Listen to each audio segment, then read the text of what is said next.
তো hi guys, তোমরা কেমন আছো? আশা করি সবাই ভালো আছো। তো আমরা এখন মা আর ছেলে কি করছি, তো এই যে দেখো আম, এই যে ঝাল মানে কাঁচা লঙ্কা আর লবণ। তো কে কে খাবে তো ঝটপট চলে এসো। আমাদের এখানে আমের বাগান আছে, সেই বড় আমের বাগান। তোমরা যদি খেতে চাও তো ঝটপট কমেন্টে জানাও আর ঝটপট আমাদের বাড়িতে চলে এসো।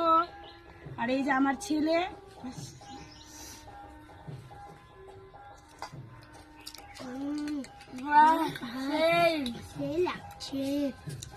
তো আমগুলো কিন্তু খুব একটা টক না, এগুলা আম বলে কি যে কাঁচা মিঠা না কি বলে, সেই আম। এই ছাগলটাও চলে আসছে খাতে। খুব খুব সুন্দর লাগছে, দেখো কতগুলো মা ছেলে